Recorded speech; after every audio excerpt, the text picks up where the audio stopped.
প্রাচীনকালে Syria, Jordan, Lebanon ও পূর্ণ ফিলিস্তিন ভূখণ্ডকে বলা হতো মুলকে শাম। শাম মূলত নবী রাসূলদের ভূখণ্ড। কোরআন হাদিসের একাধিক জায়গায় এর ফজিলতের কথা এসেছে। এক আয়াতে আল্লাহ তাআলা বলেন, আর যাদের দুর্বল মনে করা হতো তাদেরকেও আমি উত্তরাধিকার দান করেছি। এই ভূখণ্ডের পূর্ব ও পশ্চিম অঞ্চলের যাতে আমি বরকত সন্নিহিত রেখেছি। সূরা বনী ইসরাইল আয়াত 1। তাছাড়াও বরকতময় এই ভূমিকে আল্লাহ তাআলা অনেক মর্যাদা দান করেছেন। উল্লেখযোগ্য কয়েকটি হল, শাম হবে হাসরের ময়দান। ইমাম কুরতুবী, ইবনে কাসির ও ইবনে হাজার রহমতুল্লাহ আলাইহি বলেন, শাম হলো হাসরের ভূমি। প্রথমবার ইহুদিদের শামে বহিষ্কার করার দ্বারা প্রথম হাসর সংগঠিত হয়েছে, আর দ্বিতীয়বার সেখানেই সমগ্র মানব জাতির জন্য হাসরের ময়দান হবে। রাসূলুল্লাহ সাল্লাল্লাহু আলাইহি ওয়াসাল্লাম বলেছেন, সেখানেই তোমাদের হাসর হবে। তখন লোকেরা আরোহী, পদাতিক ও অধোমুখী এই তিনটি দলে বিভক্ত হয়ে যাবে। ইবনে বুকায়ের রহমতুল্লাহ আলাইহি বলেন, সেখানেই তোমাদের হাসর হবে বলার সময় তিনি শাম দেশের দিকে ইঙ্গিত করেছেন। কুরআন ও ইসলামের ঘাঁটি হবে শাম।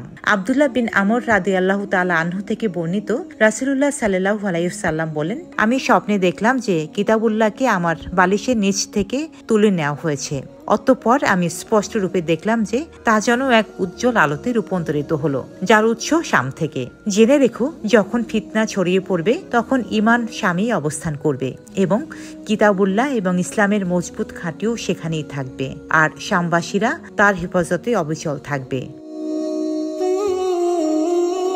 কিয়ামত পূর্ব ঈসা নবীর অবতরণের স্থান হবে শাম। ঈসা ইবনে মারইয়াম আলাইহিস সালামের অবতরণের স্থান হলো শাম। নওয়াস বিন শামান রাদিয়াল্লাহু তাআলা আনহু থেকে বর্ণিত, নবী করিম সাল্লাল্লাহু আলাইহি ওয়াসাল্লাম বলেছেন, আল্লাহ তাআলা ঈসা ইবনে মারইয়ামকে প্রেরণ করবেন। তিনি দুজন ফেরেশতার কাঁধের উপর ভর করে ওয়ার্স ও জাফরান রঙের জোড়া কাপড় পরিহিত অবস্থায় দামেস্ক নগরীর পূর্ব দিকের উজ্জ্বল মিনারে অবতরণ করবেন। কিয়ামত পূর্ব শাম হবে নিরাপদ ও ফিতনামুক্ত।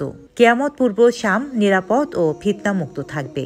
ইমাম ইবনে আসির রহমতুল্লাহ আলাইহি বলেন, ইসলামের মূল উৎস হবে শাম। যেন রাসূলুল্লাহ সাল্লাল্লাহু আলাইহি ওয়াসাল্লাম ফিতনার যুগের দিকে ইঙ্গিত করেছেন, অর্থাৎ শাম তখনও নিরাপদ থাকবে এবং মুসলিমরা সেখানে ফিতনামুক্ত থাকবে। খাঁটি মুমিনদের বাসস্থান শাম।